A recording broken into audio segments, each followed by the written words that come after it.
नमस्कार साथियों। Good morning, friends. His Excellency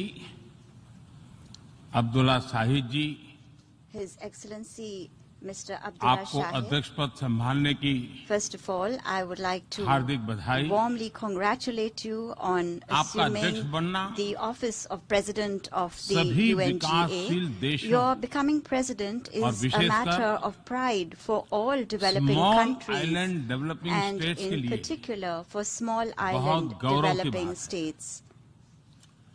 अध्यक्ष महोदय, Mr. President, गत 1.5 वर्ष से for the last 1.5 years, पूरा विश्व the world 100 साल has में been आई grappling सबसे with बड़ी the worst pandemic महामारी का it has सामना seen कर in 100 years. ऐसी भयंकर महामारी में I pay tribute जीवन to गंवाने all वाले those who have lost their lives सभी लोगों in को the deadly corona मैं pandemic, श्रद्धांजलि देता हूं और and परिवारों I के साथ express my condolences संवेदनाएं व्यक्त करता to हूं। their families. अध्यक्ष महोदय, Mr. President, मैं उस देश का I प्रतिनिधित्व कर रहा represent हूं a country जिसे that mother is of democracy का proud to be Gaurav known हासिल। as the mother of democracy. लोकतंत्र की हमारी We हजारों have had वर्षों की a महान great परंपरा tradition रही। of democracy that goes back thousands of इस years. 15 अगस्त को On 15th of भारत ने August this year, अपनी आजादी के India entered 75वें the साल में प्रवेश 75th किया। year of its independence.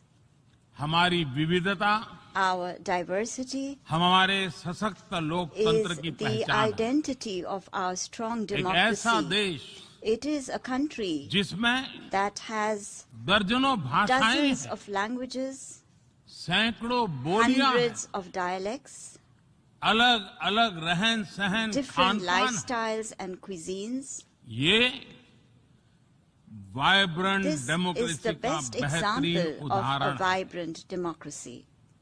ये भारत के लोकतंत्र की ताकत है। The strength of our एक democracy छोटा बच्चा is demonstrated जो by the कभी fact that a little एक boy रेलवे स्टेशन who के at टी one स्टॉल पर time used to help अपने his पिता father की मदद at करता his tea था, stall at the वो railway आज station is today चौथी बार addressing भारत the के United प्रधानमंत्री के Nations तौर पर General Assembly for the fourth time UNGA को as संबोधित Prime कर रहा Minister of India.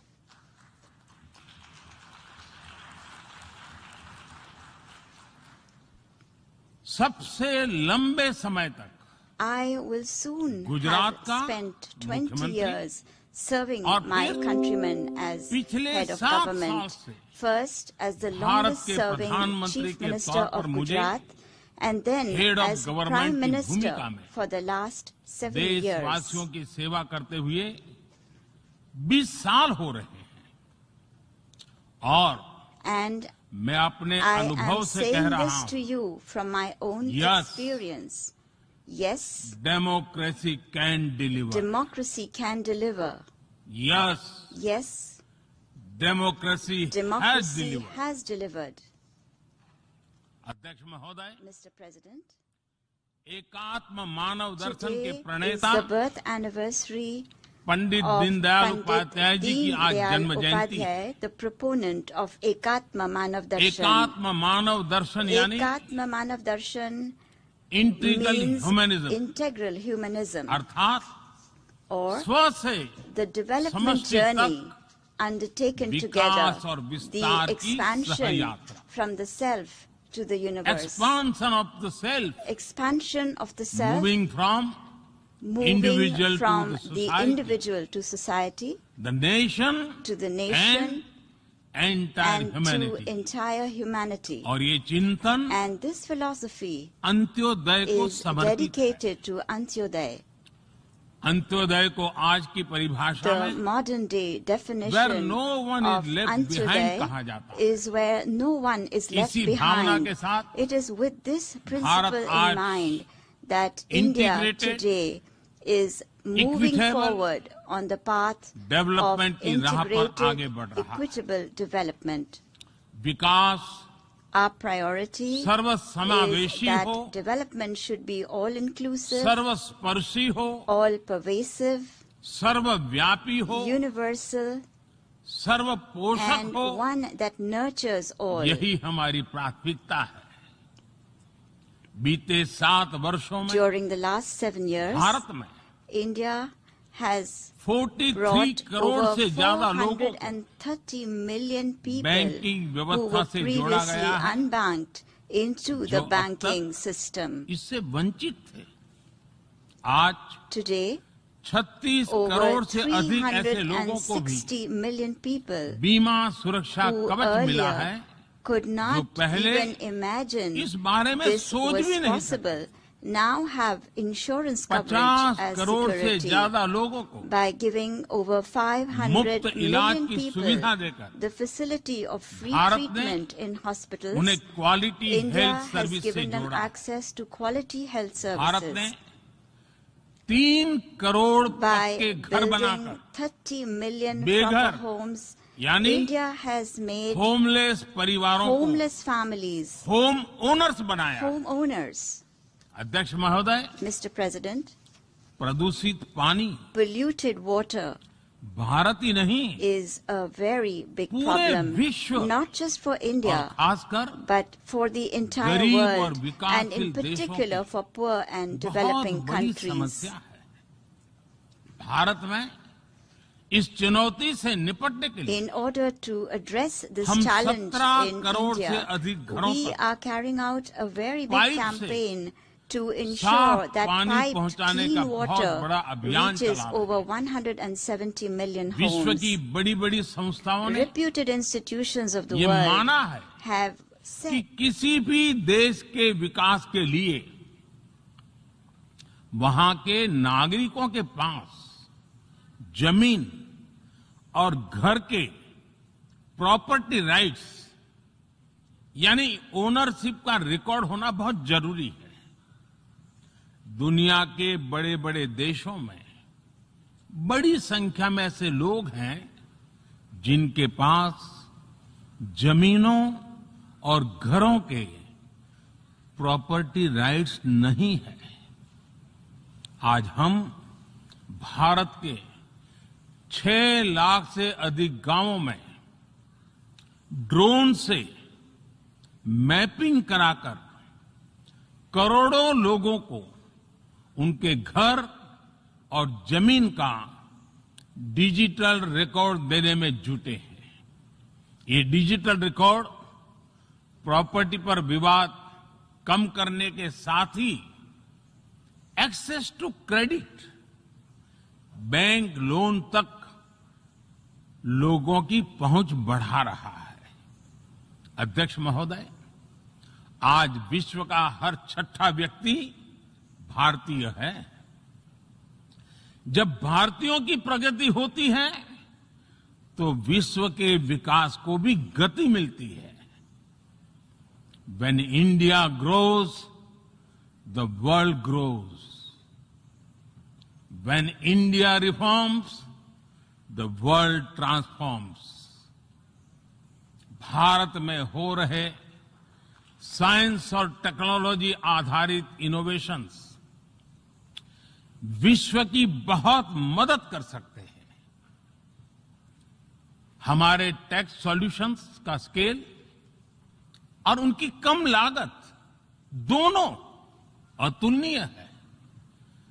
हमारे यूनिफाइड पेमेंट इंटरफेस यूपीआई आज भारत में हर महीने 350 करोड़ से ज्यादा ट्रांजैक्शन हो रहे हैं। भारत का वैक्सीन डिलीवरी प्लेटफॉर्म कोविन एक ही दिन में करोड़ों वैक्सीन डोज लगाने के लिए डिजिटल सपोर्ट दे रहा है। अध्यक्ष महोदय, सेवा परमो धर्मः, सेवा परमो धर्मः को जीने वाला भारत सीमित संसाधनों के बावजूद भी वैक्सीनेशन डेवलपमेंट और मैन्युफैक्चरिंग में जी जान से जुटा है। मैं यूएनजीए को ये जानकारी देना चाहता हूं कि भारत ने दुनिया की पहली डीएनए वैक्सीन विकसित कर ली है, जिसे 12 साल की आयु से ज्यादा के सभी लोगों को लगाया जा सकता है। एक और mRNA वैक्सीन अपने डेवलपमेंट के आखिरी चरण में है। भारत के वैज्ञानिक कोरोना की एक नेजल वैक्सीन के निर्माण में भी जुटे हैं। मानवता के प्रति अपने दायित्व को समझते हुए भारत ने एक बार फिर दुनिया के जरूरतमंदों को वैक्सीन देनी शुरू कर दी है।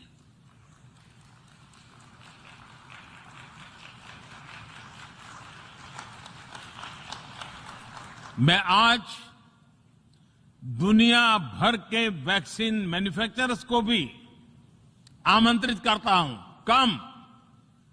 कम मेक वैक्सीन इन इंडिया। अध्यक्ष महोदय, आज हम सब जानते हैं कि मानव जीवन में टेक्नोलॉजी का कितना महत्व है, लेकिन बदलते हुए विश्व में टेक्नोलॉजी विथ डेमोक्रेटिक वैल्यूज, ये सुनिश्चित करना भी आवश्यक है। भारतीय मूल के डॉक्टर्स, इनोवेटर्स, इंजीनियर्स, मैनेजर्स किसी भी देश में रहें, हमारे लोकतांत्रिक मूल्य उन्हें मानवता की सेवा में जुटे रहने की प्रेरणा देते रहते हैं। और ये हमने इस कोरोना काल में भी देखा है। अध्यक्ष महोदय, कोरोना महामारी ने विश्व को ये भी सबक दिया है कि वैश्विक अर्थव्यवस्था को अब और अधिक डाइवर्सिफाई किया जाए। इसके लिए ग्लोबल वैल्यू चेन्स का विस्तार आवश्यक है। हमारा आत्मनिर्भर भारत अभियान इसी भावना से प्रेरित है।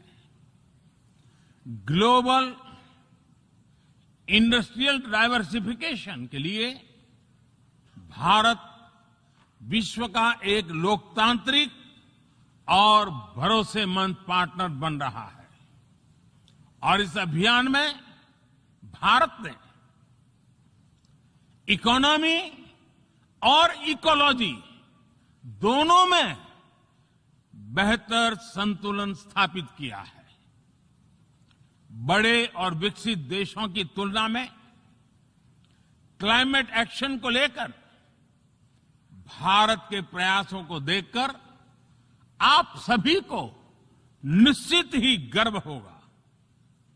आज भारत बहुत तेजी के साथ 450 गीगावाट रिन्यूएबल एनर्जी के लक्ष्य की तरफ बढ़ रहा है। हम भारत को दुनिया का सबसे बड़ा ग्रीन हाइड्रोजन हब बनाने के अभियान में भी जुट गए हैं।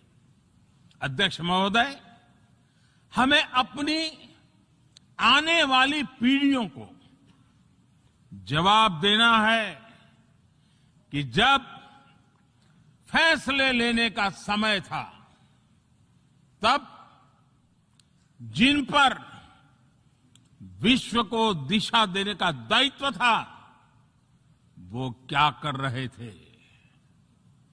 आज विश्व के सामने रिग्रेसिव थिंकिंग और एक्सट्रीमिज्म का खतरा बढ़ता जा रहा है। इन परिस्थितियों में पूरे विश्व को साइंस बेस्ड रेशनल और प्रोग्रेसिव थिंकिंग को विकास का आधार बनाना ही होगा। साइंस बेस्ड अप्रोच को मजबूत करने के लिए भारत एक्सपीरियंस बेस्ड लर्निंग को बढ़ावा दे रहा है। हमारे यहां स्कूलों में हजारों अटल टिंकरिंग लैब खोली गई है, इंक्यूबेटर्स बने हैं और एक मजबूत स्टार्टअप इकोसिस्टम विकसित हुआ है। अपनी आजादी के 75 वर्ष के उपलक्ष्य में जब हम आजादी का अमृत महोत्सव मना रहे हैं, भारत 75 ऐसे सैटेलाइट्स को अंतरिक्ष में भेजने वाला है जो भारतीय विद्यार्थी स्कूल कॉलेजों में बना रहे हैं। अध्यक्ष जी, दूसरी ओर रिग्रेसिव थिंकिंग के साथ जो देश आतंकवाद का पॉलिटिकल टूल के रूप में इस्तेमाल कर रहे हैं, उन्हें ये समझना होगा कि आतंकवाद उनके लिए भी उतना ही बड़ा खतरा है। ये सुनिश्चित किया जाना बहुत जरूरी है कि अफगानिस्तान की धरती का इस्तेमाल आतंकवाद फैलाने और आतंकी हमलों के लिए न हो। हमें इस बात के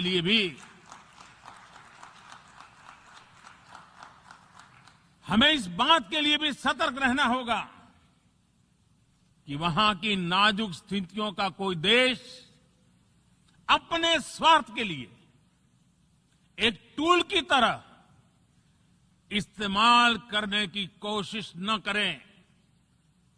इस समय अफगानिस्तान की जनता को,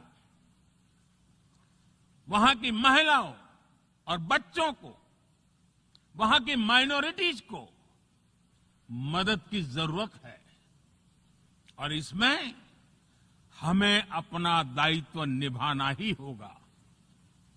अध्यक्ष महोदय, हमारे समंदर भी हमारी साझी विरासत है, इसलिए हमें ये ध्यान रखना होगा कि ओशन रिसोर्सेज को हम यूज करें, एब्यूज नहीं।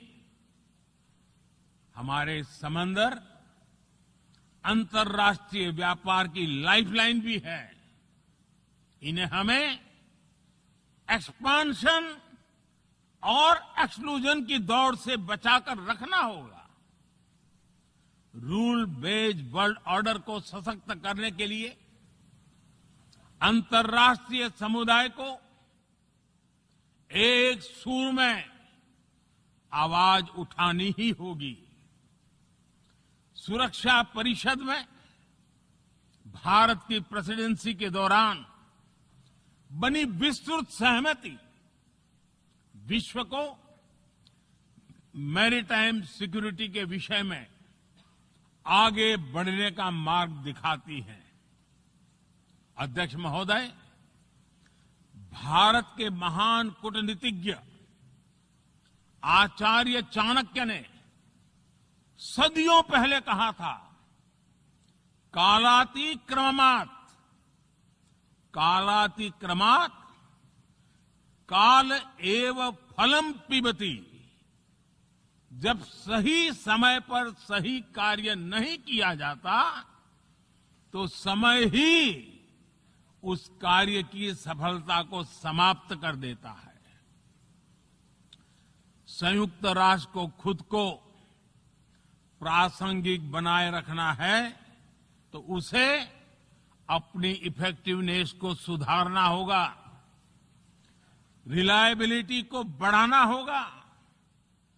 यूएन पर आज कई तरह के सवाल खड़े हो रहे हैं। इन सवाल को हमने क्लाइमेट क्राइसिस में देखा है, कोविड के दौरान देखा है, दुनिया के कई हिस्सों में चल रही प्रॉक्सी वॉर, आतंकवाद और अभी अफगानिस्तान के संकट ने इन सवालों को और गहरा कर दिया है। कोविड के ओरिजिन के संदर्भ में और ease of doing business ranking को लेकर वैश्विक गवर्नेंस से जुड़ी संस्थाओं ने दशकों के परिश्रम से बनी अपनी विश्वसनीयता को नुकसान पहुंचाया है। ये आवश्यक है कि हम यूएन को ग्लोबल ऑर्डर, ग्लोबल लॉज और ग्लोबल वैल्यूज के संरक्षण के लिए निरंतर सुदृढ़ करें।